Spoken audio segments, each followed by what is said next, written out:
Granddaddy of them all, to use the football term, which we'll talk about with John Ajarian, who's here, co-founder of Market Rebellion. When I say he's here in New York. In the studio. In the studio, in the flesh. Your brother was going to join us, but now it's just you. So now it's just me. You believe this? That's good news to you, right? Yeah. Yeah, exactly. I don't have to play second fiddle to him. Second fiddle. Because we said before the break, we'd talk a little football. You and Pete played football as well. We got the NFL season starting. But this jobs report always has a lot of scrutiny.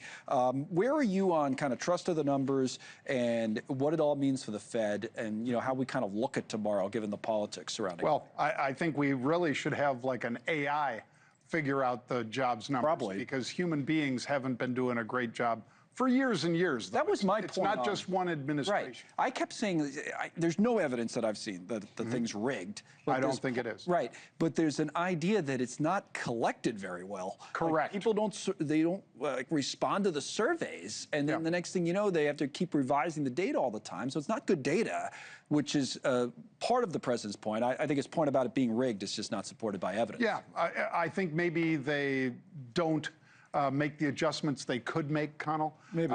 But I think it's an issue of could we do better, like the ADP report. Those are checks that are issued by a private company, ADP, that happens to be publicly traded. But those checks are all cashed each week, so you know that when they're issuing those checks, that's a real person that's receiving that check.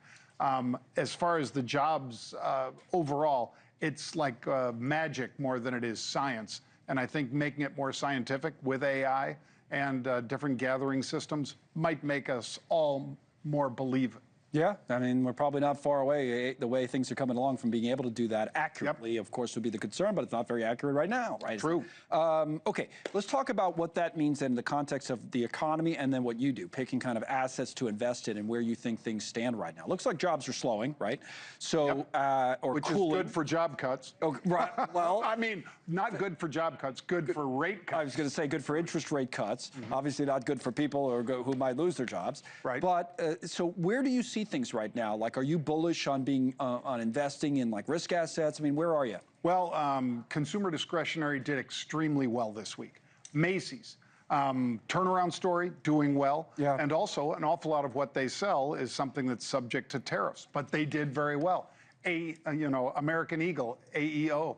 That, it's not just Sydney Sweeney, but that's a nice part of it. Yeah. Travis Kelce, they did a great job focusing people on this company that imports almost everything that it sells. They don't make anything on their own. They import it in from factories overseas. So you would think that it would be difficult for them to put up numbers like they did, but they did. How do they do it? How do companies like that do it in this environment? In some cases, they discount pretty severely so that the margins might not be as big, but the revenue numbers are big because their competitors, if they said, well, we're going to pass everything through to the consumer, people say, nope, not buying those jeans for 120 bucks. I'm buying these for 79 or whatever it is. I got very bad news just passed along to my ear. Uh-oh, Pete's on? Yeah, Pete's ready. So your brother had a connection problem. There he is, and John thought he was going to have the whole segment. He came in person. And just to get the whole segment, Pete. Well, who's coming in? Someone's coming in the door behind you. Be careful, Pete.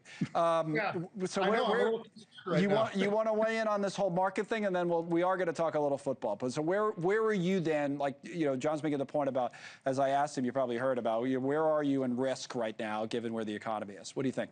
Yeah, well, I think that it's pretty interesting because if nothing else, take a look at what we've seen as far as the CME, the tool we talk about all the time, and where those numbers look like as far as the next cuts.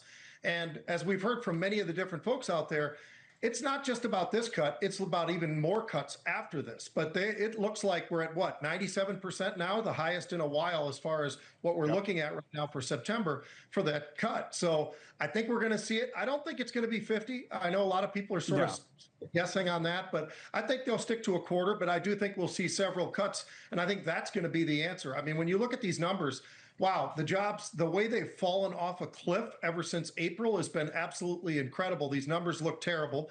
And I think that we're going to probably see some cuts. We had a lot of triple digits there when you're showing what the private sector was doing as far as what they were able to deliver. But now all of a sudden, you forget May and June, because that was just a nightmare. But just looking at July and August, it doesn't look very pretty. That's not for sure. Great. No, not great. All right, now we do get to talk football. Pete, you could start us off on this, all right? We're not going to ask you to pick games. McEnroe did that last hour. I think it's more interesting to talk big picture about where you are. You guys both played football. It's one of the reasons I want to ask you about it. NFL, it's amazing to me how much bigger the NFL is than literally anything else in this country that people pay attention to or watch, right? And now they're playing in Brazil. They're going to fill up a stadium down there. What do you make of all of that? They're trying to make the game global. It looks like, years ago you'd say football's just American, but not anymore. No, and they want it to be global. They've been moving in that direction actually for the better part of, call it 30 or more years, because I played something called the World Football League, where we actually did. Which team did you play for? I played for the Sacramento Surge, and we won the whole championship on the second year. It was really a lot of fun. And that is in a different country, right? California? Yes. You're right. You're right about that. And that's where I am right now. But I will say it's absolutely incredible how excited people were back in the early 1990s. I'm talking about 91, 92. We were filling stadiums up over there in London when we'd play there, or Barcelona or Frankfurt. It was absolutely, people were rabid. They were excited about it. They love American football over in Europe. Now, do they down in South America? I really don't know. I think they're really trying to push that way. And it's kind of interesting, but I don't know that we're going to ever be able to field teams that are down there that would be a part of the NFL. I think it'd be very difficult. The travel itself makes it tough. But you know what? We did it when it was just Europe, and that wasn't that bad. And obviously we see Europe being something that colleges are doing a lot. The NFL is doing a lot there. So they want this whole thing to be global on the football side. What do you make of it, John?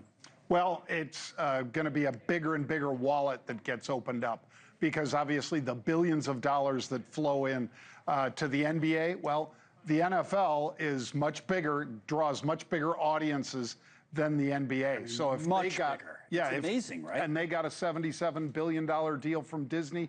I think Disney paid up way too much, Pete. But football, that's something that really does put eyeballs on the screens, and that's what everybody wants. Live sports, that's what advertisers want. That's what the NFL is going to get richer from providing it.